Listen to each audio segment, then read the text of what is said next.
Hello friends, welcome back my YouTube channel relay tutorial.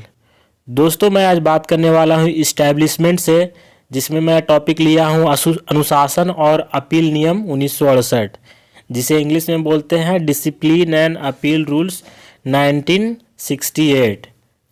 ये question देखिए काफ़ी ही important इससे क्वेश्चन पूछे जाते हैं और इसके बारे में जानकारी भी रखना एक बहुत ही ज़रूरी हो जाता है, क्योंकि जब आप सर्विस कर रहे हैं रेल में तो वहाँ पर हर एक समय आप पर ये डिसिप्लिन एंड अपील रूल है जो नियम लागू रहता है।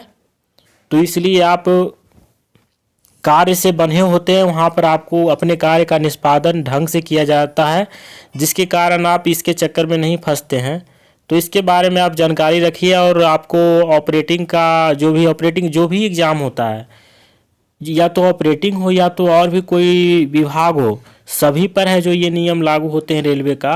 तो इससे है जो क्वेश्चन सभी विभाग के जो डिपार्टमेंटल एग्ज़ाम होता है उसमें क्वेश्चन पूछे जाते हैं। तो चलते हैं, बात करते हैं आज हम डिसिप्लिन एंड अपील रूल पर। तो सबसे पहले देखिए, इसमें स्टैंडर्ड फॉर्म होता है जिसे मानक फॉर्म भी बोलते हैं। वो आपको जब कोई आप गलती करते हैं तो उसको पनिशमेंट के लिए ये सभी चीज़ दिया जाता है। तो यहाँ पर देखिए, पहला स्टैंडर्ड फॉर्म एसएफ से होता है, स्टैंडर्ड फॉर्म, जिसे हिंदी में बोलते हैं मानक फॉर्म। तो यहाँ पर देखिए, पहला स्टैंडर्ड फॉर्म क्या हो, SF1। SF1 वह है जो निलंबन के लिए दिया जाता है। इसका अर्थ है कि सेवा करने से रोकना, ऐसी स्थिति को निलंबन कहते हैं। यहाँ पर देखिए बोला गया है, इसका अर्थ है सेवा करने से रोकना। इस अवधि में नियोजक एवं नियोजिता के बीच संबंध पूर्णतः ना तो स्थापित रहता है और ना ही समाप्त रहता है, यानी यह संबंध कुछ समय के लिए रोक दिया जाता है। जब किसी अवचार एवं कदाचार के तथ्यों को पता लगने के लिए या लगाने के लिए कर्मचारी के कार्य पर रहने से बाधा उत्पन्न हो सकती है, या कर्मचारी के व्यक्तिगत प्रभाव से साक्ष्यों एवं अभिलेखों में हेर फेर होने की संभावना हो सकती है, ऐसे में उसकी सेवा कुछ समय के लिए रोक दी जाती है। ऐसी स्थिति को निलंबन कहते हैं। तो देखिए, इसका तात्पर्य ये हुआ कि जब आपको निलंबित किया जाता है तो आखिर निलंबित क्यों किया जाता है।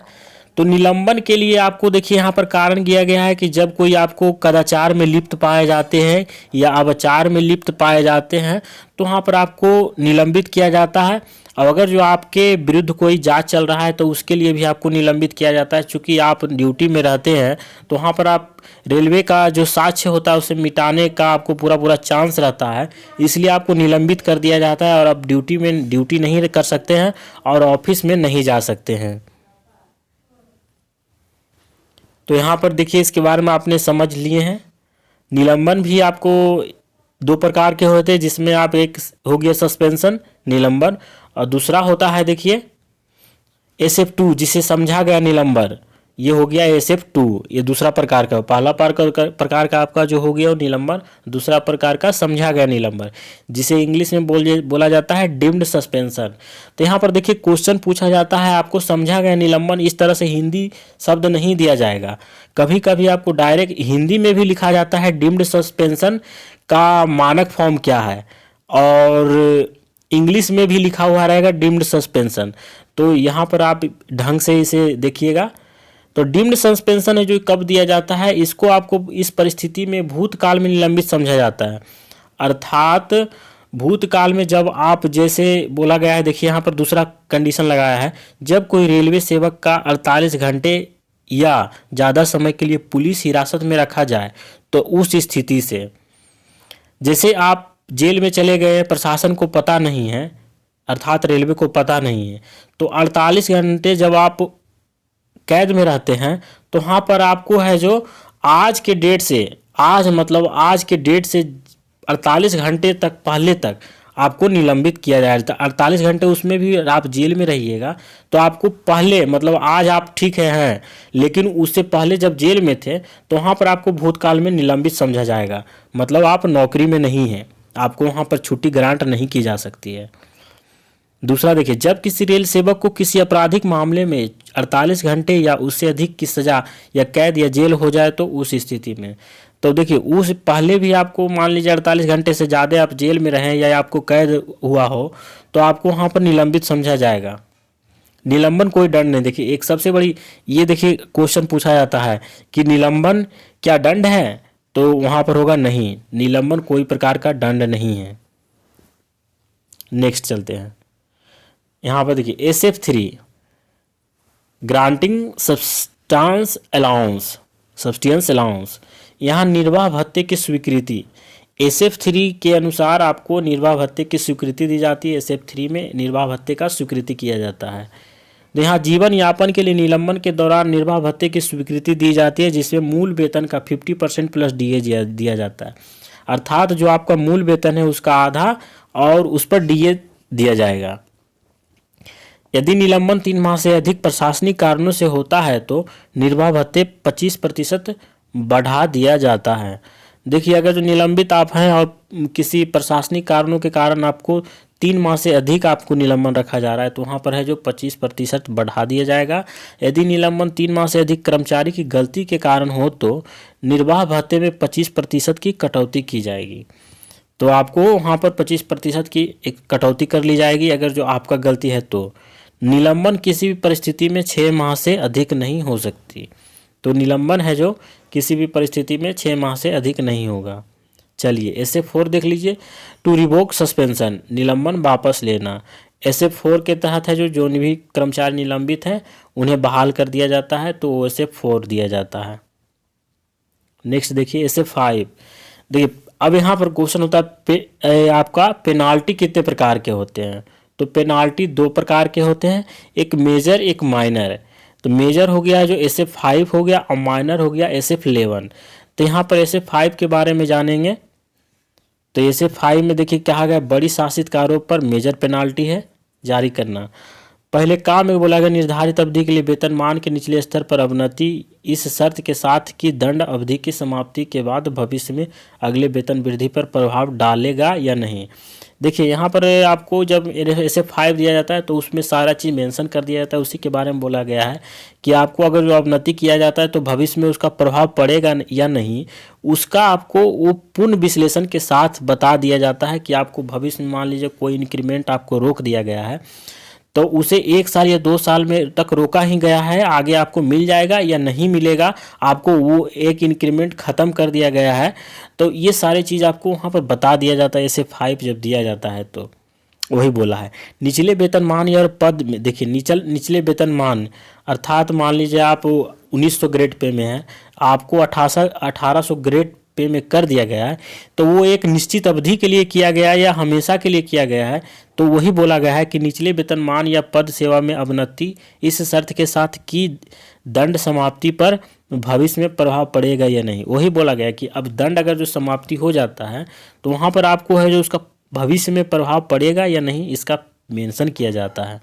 गांव में देखिए क्या बोला गया, अनिवार्य सेवानिवृत्ति, आपको SF5 के तहत है जो नौकरी से अनिवार्य रूप से सेवानिवृत्त कर दिया जाएगा। सेवा से पदच्युत, सेवा से बर्खास्त भी किया जा सकता है। सेवा से बर्खास्त देखिए इसमें कहीं और नौकरी नहीं कर सकते, जब सेवा से बर्खास्त होता है तो इसमें कहीं और नौकरी नहीं कर सकते हैं। तो ये SF5 है जो, इसलिए इसे मेजर पेनाल्टी बोला गया है। SF5 मिल जाता है तो एक बहुत बड़ा ही प्रॉब्लम हो जाता है सर्विस में। तो आप ढंग से काम करेंगे तो आपको SF5 का ज़रूरत नहीं पड़ेगा और हर संभव प्रयास करें कि हम शॉर्टकट का प्रयोग रेल में ना करें। नेक्स्ट चलते हैं, देखिए नेक्स्ट में इसी का एक 4 गो अनुलग्न है।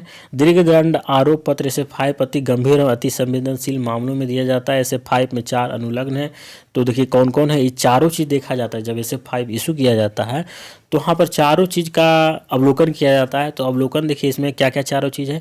आचरण नियमों के उल्लंघन का उल्लेख, आप आचरण नियम का उल्लंघन का आरोप अगर जो किए हैं तो उसके बारे में आपको बताया जाएगा। घटना का विवरण दिया जाएगा, रिकॉर्ड की सूची और गवाहों की सूची, ये चारों चीज़ देखा जाता है। अनुलग्न 1 से लेकर 4 तक सादे कागज में लिखकर या टंकित कराकर अनुशासनिक अधिकारी के नाम, पदनाम, हस्ताक्षर एवं कार्यालय मुहर के साथ SF5 में संलग्न कर कर्मचारी के नाम, पदनाम, पता यथास्थान अंकित किए जाएंगे, जिसकी पावती कर्मचारी से ले ली जाएगी। इसका स्पष्टीकरण पावती तिथि से 10 दिन के अंदर कर्मचारी द्वारा दिया जाना चाहिए। यदि किसी अभिलेख का निरीक्षण, प्रतिवेदन या गवाहों का बयान संबंधित अभिलेखों की जांच पर कर स्पष्टीकरण देने की जरूरत हो तो लिखित आवेदन देकर प्रशासनिक अधिकारी से 10 दिन अतिरिक्त समय लिया जा सकता है। इस अवधि की समाप्ति पर स्पष्टीकरण देना आवश्यक है। कर्मचारी के जवाब से अनुशासनिक कर्मचारी अगर संतुष्ट हो तो आगे की कार्रवाई बंद कर दी जाएगी, अन्यथा विभागीय जांच की प्रक्रिया शुरू की जाएगी। तो यहाँ पर देखिए सारा चीज़ बता दिया गया है कि अगर जो आपको मिल जाता है चार्जशीट SF5 का, तो वहाँ पर आपको 10 दिन के अंदर जवाब देना होता है। अगर जो जवाब नहीं 10 दिन के अंदर जवाब नहीं दे पाते हैं तो उसके बारे में भी लिखा है कि आपको 10 दिन और एक्सटेंशन कर दिया जाता है, वो भी आपको आवेदन पर। और जब अगर जो अधिकारी संतुष्ट हैं तो आपको जो भी चार्जशीट दिया है उसे समाप्त कर दिया जाएगा, अर्थात कोई दंड इशू नहीं किया जाएगा। लेकिन अगर जो अनुशासनिक कर्मचारी असंतुष्ट पाए जाते हैं तो वहाँ पर आपको विभागीय कार्रवाई अर्थात विभागीय जांच की प्रक्रिया शुरू की जाएगी।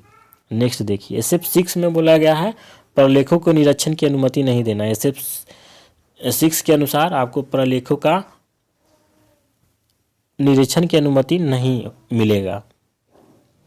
SF7 देखिए जांच अधिकारी की नियुक्ति। इसके अनुसार देखिए यहाँ पर इंक्वायरी ऑफिसर का अपॉइंटमेंट हो जाता है। तो कर्मचारी के बचाव में दिए गए स्पष्टीकरण से यदि अनुशासनिक अधिकारी संतुष्ट नहीं है तो विभागीय जांच का आदेश देते हैं। इसके लिए एक विभागीय जांच अधिकारी की नियुक्ति की जाती है, जिसका फॉर्म संख्या क्या होगा SF7। जांच अधिकारी आरोपित कर्मचारी से कम 1 ग्रेड ऊपर होना चाहिए। देखिए जांच जो कर रहा है तो आपके जो ग्रेड है उससे 1 ग्रेड कम से कम ऊपर होना चाहिए।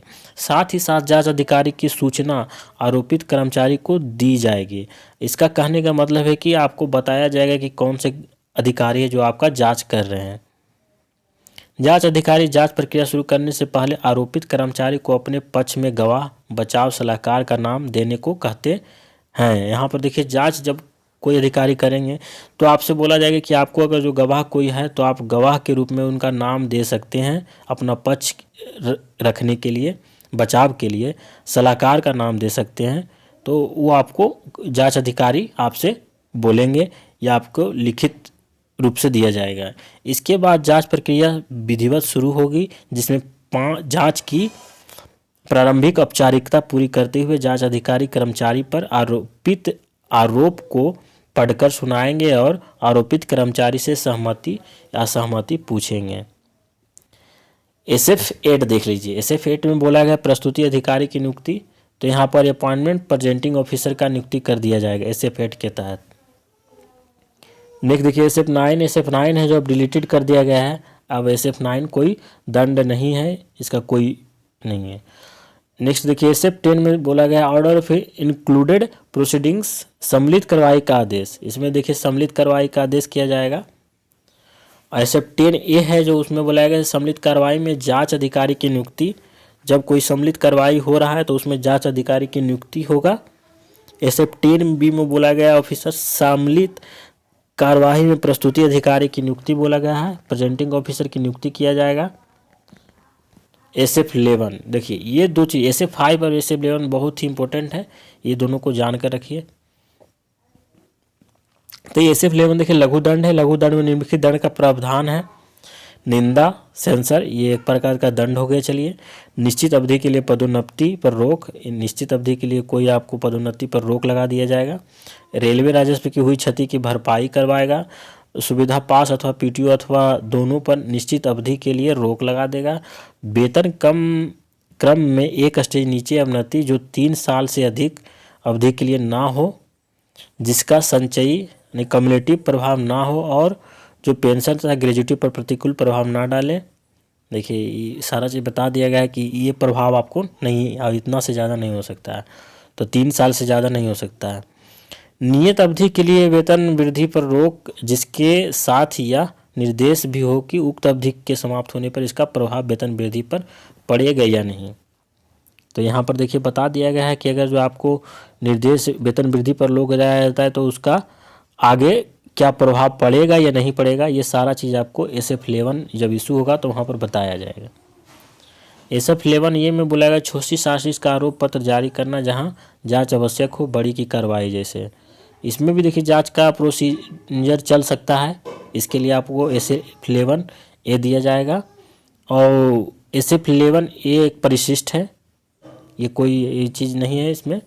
SF11 सी में बोला गया है, बी में परिशिष्ट है, सी में देखिए बोला गया बड़ी शासित जारी करने के बाद छोटी शासित। जब कोई मेजर पेनाल्टी के लिए आपको बड़ी शासित जारी कर दिया जाता है अर्थात SF5 जारी करता है, लेकिन वहाँ पर आपको SF11 का ज़रूरत है, तो उसी को कन्वर्ट करके बड़ी शासित जारी करने के बाद है जो उसे छोटी शासित अर्थात माइनर पेनाल्टी में बदल दिया जाएगा। नेक्स्ट देखिए, सेवानिवृत्त रेलवे कर्मचारी का आरोप पत्र के लिए कौन सा मानक फॉर्म का प्रयोग किया जाता है। देखिए जब कोई रेलवे कर्मचारी जो है और सेवानिवृत्त हो चुके हैं, रिटायरमेंट ले चुके हैं, लेकिन कभी उनका पहले से कोई प्रक्रिया चल रहा था अर्थात कोई जांच चल रहा था, अब उनका जांच का थी पूरा हो रहा है, तो वहाँ पर है जो उनको दंडित करने के लिए जो SF14 का प्रयोग किया जाता है। तो इसको याद रखिए, ये बहुत इंपॉर्टेंट क्वेश्चन है दोस्तों, चूँकि SF14 है जो सेवानिवृत्त कर्मचारियों को दिया जाता है। तो वीडियो आपको कैसा लगा मेरा यह, तो इसे आप कमेंट करके ज़रूर बताएं। और इसका सेकेंड पार्ट देखिए, ये पहला पार्ट इसे हम एक लाएँ स्टेटमेंट के तौर पर कि आप स्टेटमेंट की तरह इसको समझें और पूरा ये आपको जानकारी रहे। अब इसका जो सेकेंड पार्ट आएगा उसमें है आपको है जो सारा क्वेश्चन बेसिस पर रहेगा, वन लाइनर लेके आएंगे जिसमें कि आपको जो भी क्वेश्चन बनते हैं इससे वो क्वेश्चन को आपको एक वन लाइनर के रूप में बना के लाएंगे, जहां पर आपको सारा क्वेश्चन का डिस्कस हो जाएगा। तो आपको है जो डिसिप्लिन एंड अपील रूल समाप्त हो जाएगा, जिससे कि आपको भविष्य में जब भी क्वेश्चन पूछा जाएगा तो बहुत ही आसानी से आप जवाब दे पाएंगे। तो आप चैनल पर बने रहें और वीडियो लाइक करते रहें और शेयर करते रहें। तो आपको वीडियो कैसा लगा एक बार आप कमेंट करके ज़रूर बताएं दोस्तों, इससे हमको मोटिवेशन मिलता है और मैं आगे प्रेरित होकर के इससे और भी तरीके से वीडियो बनाता हूँ ढंग से, ताकि आप लोग को इसका लाभ मिल सके। तो थैंक्स फॉर वाचिंग वीडियो।